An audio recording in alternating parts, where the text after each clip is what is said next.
The Sefer Chinuch says it's a mitzvah on the person who killed the shogeg to run to Galut. It's a mitzvah on the court to make sure that the guy goes to Galut. He's not supposed to be hanging around town. He's supposed to be going to Galut if he kills someone inadvertently.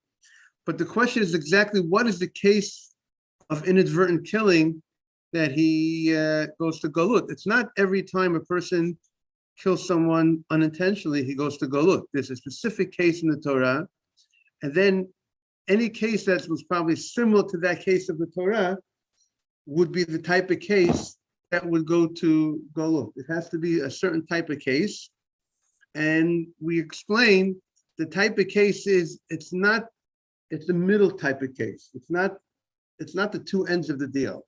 If a person killed someone out of unintentionally, but it was very negligent, it was out of gross negligence, he does not go to exile.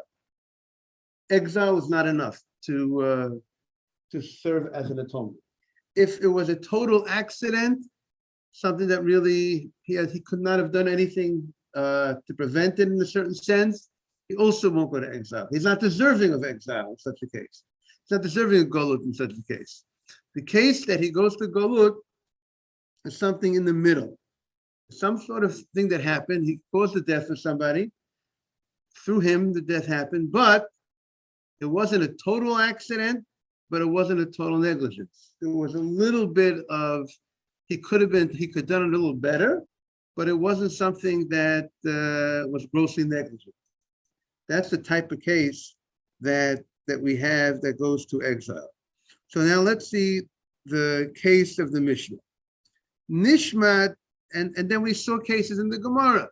We had sort of a guy going down a ladder, and he falls on somebody. He could have been a little better about going down the ladder.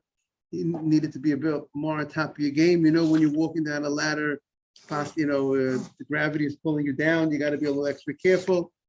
And there's someone underneath. You have to be careful. You started it. Yeah. You started. You had one class with my son. What's it? Not with this mission. The first mission. So now the Gemara, like you were moving a barrel down and you dropped the barrel, so you should have been more careful. Okay, so the Mishnah says, Nishmat habrazel mikato. If the iron of the axe dislocated from the handle of the axe and it went flying v'harag and it killed somebody. He's chopping wood. He went to the forest with the purpose of chopping wood, and then he's about to hit the tree, and the iron fell off. So now here also is the question: is this something of negligence? That if the iron falls off from the handle, it means you should have made sure that it was tighter, and if you did not make sure it was tighter, therefore it's negligence, and therefore it's a severe negligence, and therefore you will not go to exile. Or, sometimes you can have it fixed properly, but that's what happens. Sometimes the iron, comes off. So sounds like the same as the ladder, right? If the step was loose. Right. It's similar to the ladder. See, it's a good point, Jaime. The question is, if I know. See, the case that we had by the ladder, we know there's movement in the ladder, but it doesn't mean that there's something innately wrong with the ladder. It's that the step is, the way it was affixed, there's some movement in the step. When you step on it, it might move a little bit down.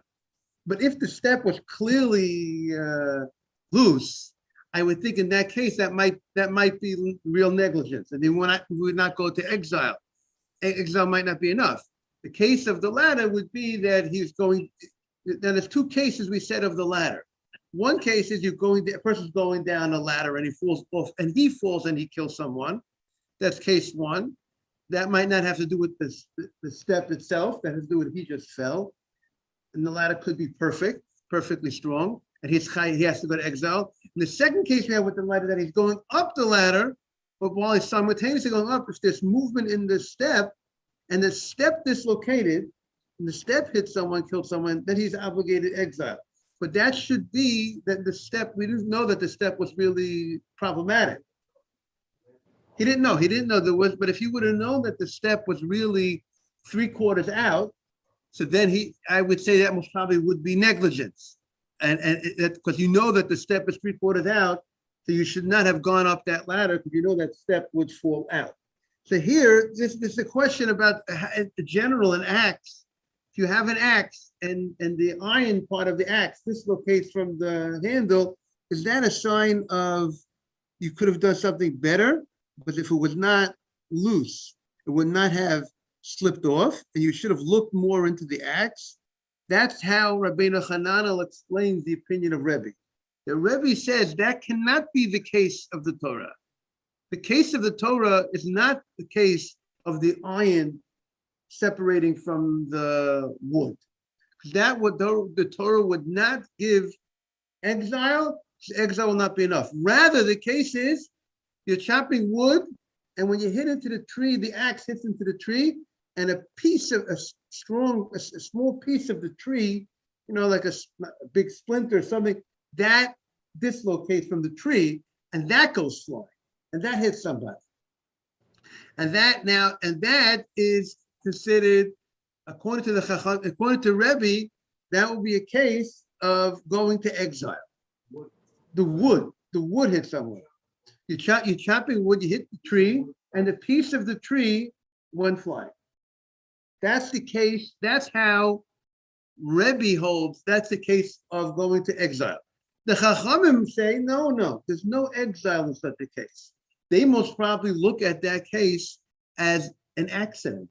That's not a case that I should be responsible for, because that's something that I really did not expect. That a piece of wood will go flying. Now you can say, what do you mean? Maybe it's common a piece of wood to go flying. Maybe it wouldn't go flying to kill someone, that a piece of wood to go flying. We both came together to chop wood. He knows I'm here. We know that we're both here. We come together to chop wood. So the Chachamim hold that's not a case that you should go ahead and go to exile. So let's see if the commentary makes a point.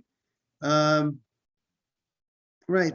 So that's how Rashi, according to Rashi, is because this is an accident, and this is not something that's a shogeg. It's too accidental, and we're not going to hold, the Torah is not going to send the guy to exile for such a circumstance. So that's what the Mishnah says. So now we'll read it inside the two cases of Mishnah.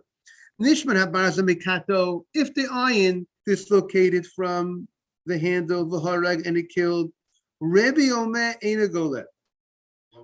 Rebbe says he doesn't go to exile because Rebbe is of the opinion the Torah will not obligate exile when the iron dislocates from the wood, because you were negligent. Because that's this case of negligence. Because if the tool is able, if the head of the tool is able to come off the stick while you're about to hit it, he says you should have, if you would have been more careful, it would not have happened.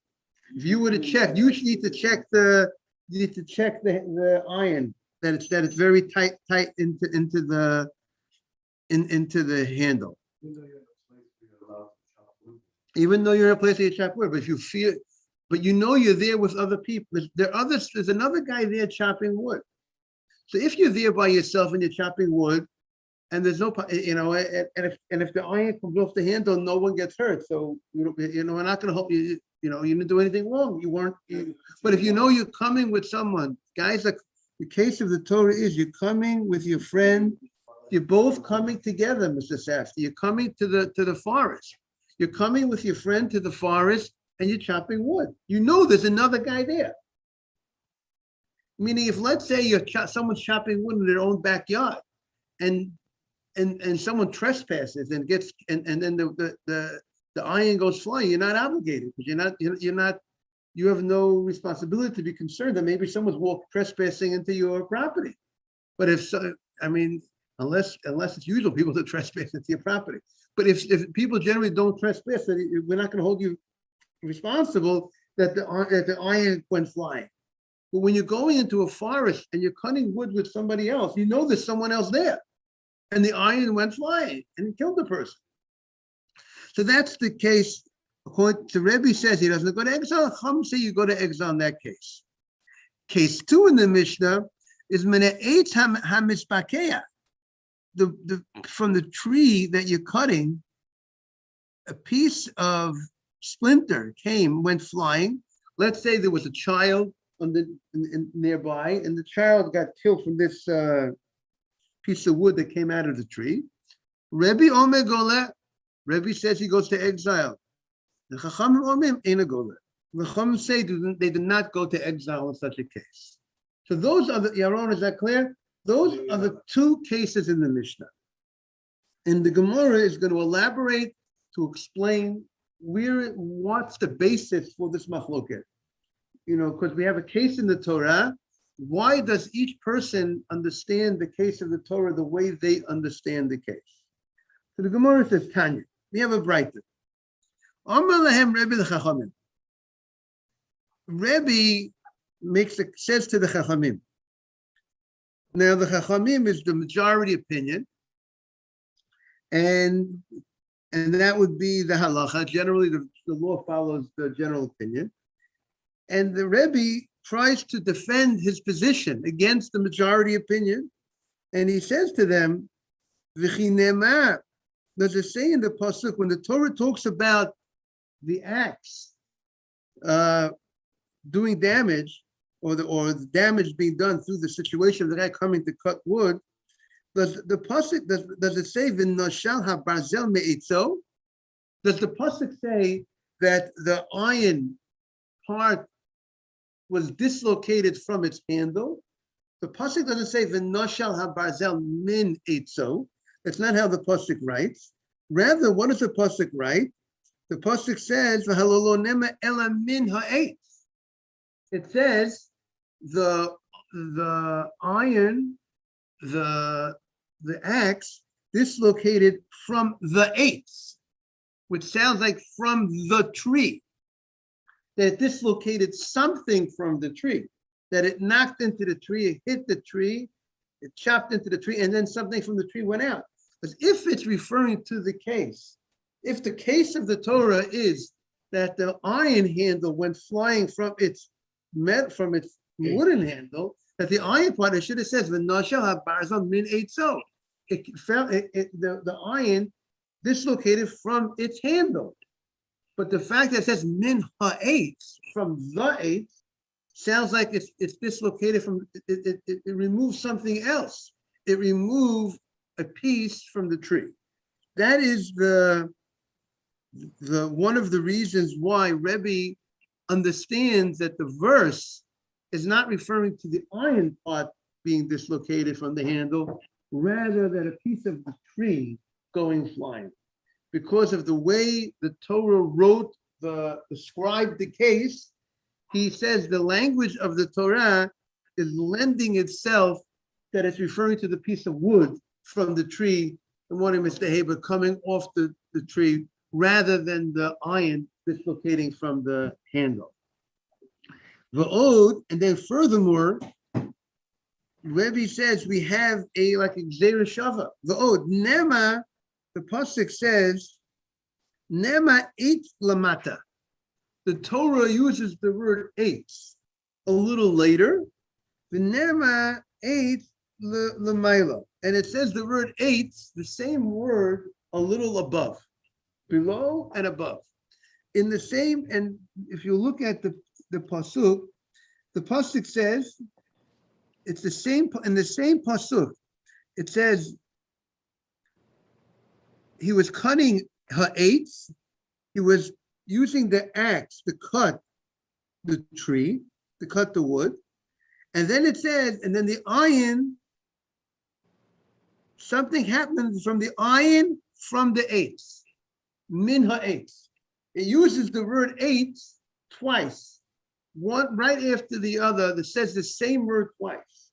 Now, and since we know that the first time the Torah uses the word eitz, it's referring to the tree, because it says you came to the forest and you were cutting with the axe from the tree. So the Torah identified the word eitz referring to the tree. So since And earlier, specifically not the wood handle? exactly, specifically not the wood handle. So since the verse, earlier in the verse, it spoke about the eitz as referring to the tree, so too over here now, when it says the word eitz in the same pasuk, morning doctor, it's also referring to the tree, not the handle. They're excellent handles. So right, wood from the tree, Mr. Haber. He was chopping, and Rebbe says, and when the pasuk says the iron dislocated something from the tree, a piece of wood from the tree. The chopping of the iron into the eitz, it went into the tree and it knocked out a piece of splinter. That piece of the tree went flying and hit somebody. That is the case of the way Rebbe understands the verse. Let's see if we have here, if they spell out the verse over here. Listen to here's the verse. 1 second. And his hand swings the axe to cut the tree. So the pasuk spoke about he was cutting the tree, and then the pasuk used the same word eitz again. So the same way early in the pasuk it was cutting the tree. So here when it talks about something happening about the eitz, it also means the tree, not the handle. See, there's two possibilities of the word eitz. What does the word when the pasuk says and the eye does eitz when the pasuk mentions eitz later on in the pasuk? Does it mean the handle, which is a wooden handle? That's what the handles they used back then. When you had it, and even today, many of the axes are a wooden handle. Nothing has changed in thousands of years. So when the pasuk says there was something of the iron from the eitz, is it referring to the iron was dislocated from the handle, or the iron dislocated something from the tree? Because the tree is also referred to as an eitz. Eitz hadat, the tree of knowledge. Eitz could be referred to a handle, or eitz, good morning, Jake, or eitz can refer to, morning, Mr. Patesh, but this eitz referred to the tree itself. So Rebbe says the fact that earlier in the pasuk, eitz refers to the tree, so when it says eitz later on in the pasuk, it also refers to the tree. Is that clear? And therefore, it's referring to dislocating a piece of wood from the tree. And that's how the accident happened. That's how the accident, the death happened. Yes. The pasuk, exactly. The pasuk says, in the case of the Torah, when he comes to the forest and he chops wood, he's chopping wood, and an accident happened, he goes to exile. The question is, what is the case of the Torah? Is the case of the Torah metal handle went flying? That's how the Rabbanan understand that the metal part of the axe went flying and that did the damage? Or is the case of the Torah that the piece of the tree went flying? You're chopping wood, the piece of the tree went flying and killed a person. What is the case of the Torah? The Torah says, like everyone says, he goes to exile for this death. But we have to know what the case is. And the argument of Rebbe and the Chacham is they're trying to identify what is the case of the Torah. And based on the case of the Torah, you only know that case will go to exile and will not know the other case. And not only that, each rabbi holds that the other case is not similar to the case of the Torah. The Torah doesn't have to tell you all cases. The Torah tells you a specific case and you learn something that's similar to it. But each rabbi holds, whatever this rabbi holds as the case, I hold that's not the case, and the law won't be that way. Is that clear, Mr. Haber? Dr. Navid, is that good? Yes.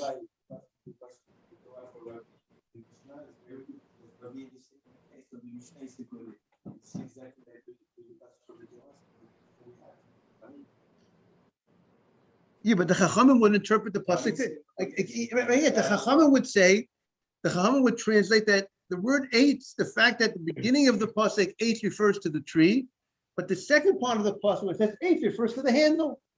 That's how the Chacham would interpret the pasuk. They will interpret the pasuk differently than Rebbe understands the meaning of the pasuk. We're now on 7b towards the bottom of the page. Dr. Navid wants 7b towards the bottom of the page. So the Gemara says, now, Amar Rav Chia bar Rav Ashi Amar Rav. Rav Chia bar Ashi says in the name of Rav, Ushnehem mikra echad darshu. Both rabbis are basing their opinions based on one pasuk. And their argument is based on the following. Sometimes we have something called the way the pasuk is read, the way you pronounce something, the way you read it. Then you have another thing, and when Hashem gave the Torah to Moshe, and he told him how you read. How do you read the psukim? What's the reading of the psukim? Vaydaber Hashem Moshe le'Madaber el Bnei Yisrael. So this is how you say it. There's a certain way. There's a certain alphabet. There's a certain way we read the alphabet. Then there's also how it's supposed to be written. It's written a certain way in the Torah, the way the letters are written. You can have something that sounds one way, but written another way. Let's say the word v'nashal. V'nashal has the sound of vav, nun. It sounds like after the nun, v'nashal sounds like an aleph or a hey, v'nashal. That's how it sounds when you pronounce it. The way you pronounce it, it sounds like that, even though the Torah does not write it that way. The Torah writes it without that hey or aleph in the middle. It says vav, na, nun. So even though it sounds like nun, hey, shin, lamed, we don't. That's how we. It's not. That's not how it's written. That's not how it's given in the written text. In the written text, it's without the hey or without the aleph. It's the nashal. So that's the. So that now the Chachamim go say that if we have something that's written, it's pronounced a certain way, but then it's written a different way. It's written without that pronunciation. And now the question is, and you have the pronunciation telling us one thing, but the way it's written would take us in a different direction. We would interpret the verse one way if you follow the way you pronounce it, and you would interpret the same verse differently if you follow the way it's written. Who is the winner? Is the winner the way you pronounce it? Is that the way you need to interpret the verse? Or is the winner the way it would be written? So that is, the Gemara says, that is the dispute between the rabbis and Rebbe. The rabbis say the way it's read, that's the main thing. If you read it, the nashal habarzel would mean the nashal habarzel, the iron dislocated from its handle. The nashal habarzel is going on. What was dislocated is the iron. It's the nashal is referring to the iron falling off the handle. Have you heard the expression falling off the handle, right? It's an expression, right? It's the iron falling off the handle. Then we have, like that. Then we have the other opinion. Rebbe says, like Dr. Navid says, the fact that it says, but the way it's written could also be read. The way it's written is without that hey, it's without that pronunciation. So the way it's written is like vinishal.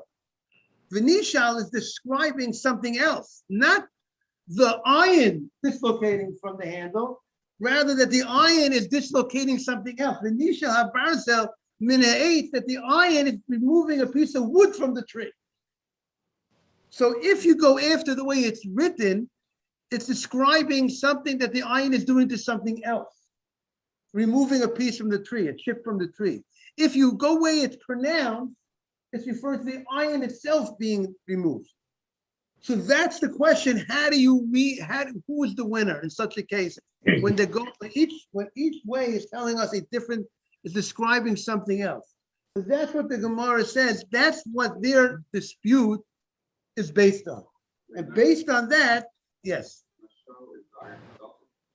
Nishal is that it's removing something else. Nishal according to the Chachamim, and according to Rebbe, it's like the Nishal, it's removing something else from the tree. Right, but sometimes, as you know, a yud is, you pronounce a chirik chaser without a, yes. Yes, it will change the penalty. Based on how you interpret this verse will change the penalty, whether he will go to exile or not.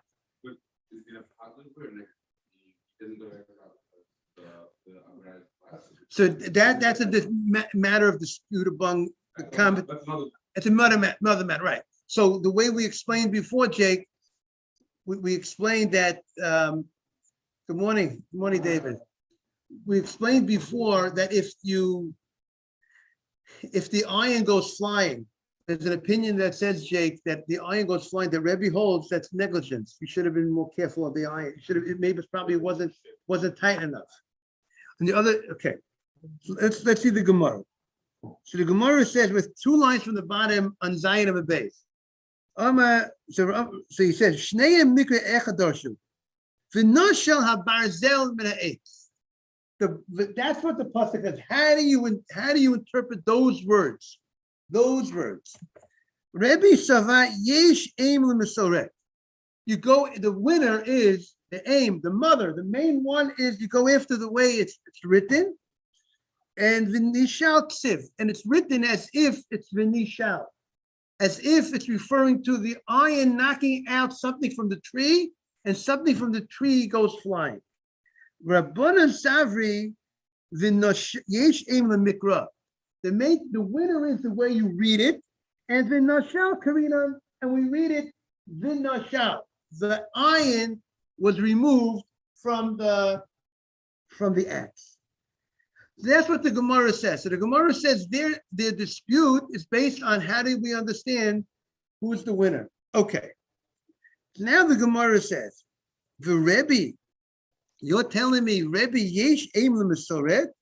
You're telling me yesh aim l'mesoret? Really, he holds that when we have a pasuk that's written one way and pronounced another way, the winner is the way it's written. That's how you interpret the verse. But we have another Gemara. Now we're on Mazel Tov. We're on Chet Amin Aleph, 8a. V'ha'amar Rabbi Yitzchak Rabbi Yosef. Rabbi Yitzchak, the son of Rabbi Yosef, said, Amar Rabbi Yochanan. He said in the name of Rabbi Yochanan. He said the following. Rebbe, which is like the Rebbe, is like Rabbi Yehuda HaNasi. Rebbe, Rabbi Yehuda ben Roetz, Beit Shammai, Rabbi Shimon, Rabbi Akiva. 5 big giants. It's not all, there's other giants out there, but these 5 giants, the Kulos Riluhu, they all hold Yesh Aim LaMikra. They're all of the opinion that the way you pronounce it is the winner. And now the way I understand is the following. Obviously, when the pronunciation is not arguing on the way it's written, so then or vice versa, when they're not in contradiction, then of course you have a right to expound on it, following the pronunciation or the way it's written. But here specifically, when they are contradicting each other, is who's the winner. And we have Rebbe, good morning, Yosef. We have Rebbe that went on record. Rebbe already has gone on record to say you go after the pronunciation. That's a general philosophy of Rebbe, that pronunciation is the winner. So how could you tell me? You're telling me that the reason why he holds over here, you go after the way he holds, because he goes after the way it's written, not the way you pronounce. But we know on record that he goes after the way you pronounce. So how could you make such a statement? So that's the Gemara's question. You told me that the reason for Rebbe, that Rebbe comes to his conclusion over here is because he holds the main thing is the way it's written. That's the winner. But we have on record, he says, no, that's not the main thing. The main thing is the way it's read. And if you go after it's read, you'll come to a different conclusion like the Chachamim. So how could you tell me he goes after the way it's written? That's the... Oh, very excellent, Mr. That's what the Gemara's answer. Excellent, Mr. Batesh. But the Gemara's question is, the general rule is, he goes after the way it's read. So how, and the Gemara did not know that there's a reason for this exception. If you have a general rule, so unless you have some reason, something that's compelling us to say otherwise, so you have a general rule. So how can you go against your general opinion? You have a general opinion, you should follow that opinion. You can't tell me his opinion is because of A, when you tell me generally doesn't hold that way, right? You can't tell me that he's following his general opinion. Or you can't tell me his opinion is this when that's not his opinion. If his general opinion is not that way, his general opinion is you follow the way it's read. So how could you tell me that he holds you follow the way it's written? So the Gemara is going to say, like you said, Mr. Batesh. He's going to say, so what's the Gemara's answer? So the Gemara says, Hainu dekama luva'od. That's why he gives a second reason. He gives a second reason. What's the second reason? That we have a Gezerah Shava, that here we have a special, here the Torah is telling us that you don't go after the way it's read. But here the Torah specifically is telling us that the word eitz, good morning everybody, the word eitz means, it's referring to the tree itself, not the iron falling off. That's why he gives the second reason. Meaning, you're right. The first reason would not fit because it's against the way he generally feels. But the second reason, because he told us the reason that he said that the reason, because we have a Gezerah Shava, the pasuk teaching us over here in this case that it means you go after the way it's written. But the Ritva, I'm going to end with this. The Ritva asks, if he does, how could he tell us a reason that's not true? We mentioned if you have the pasuk is written a certain way, it's read a certain way. Who's the winner? The way you read it, the way it's written. That's the question for Gemara. And you're telling me he generally holds it goes after the way it's read. So how could you tell me that? How could you even suggest that his reason is because you go after the way it's written? If he generally goes after it's read, you can't tell me. That's why he gives a second reason. The first reason, if the first reason is not true, so how could you even suggest that as a reason? So the way the Ritva explains is the following. In general, he holds, like you said, you go after the way it's read. But here, in this specific case, he's compelled to say you have to go the way it's written. Why? Because the pasuk did not say that the iron dislocated from its handle. It says the iron dislocated, it says min ha'etz, from the tree. So the fact that the Torah wrote it in such a fashion, that teaches us that here you have to go after the way it's written. So that's what the Gemara means. In general, it's true. In general, you go after the way it's read. But here, the reason why he says the main thing is the way it's written is because here there's something compelling us to go after the way it's written. What is compelling us? The fact that the Torah did not say that it dislocated from the handle, it says min ha'etz. So that's why he knows over here in this specific case, you have to go the way it's written.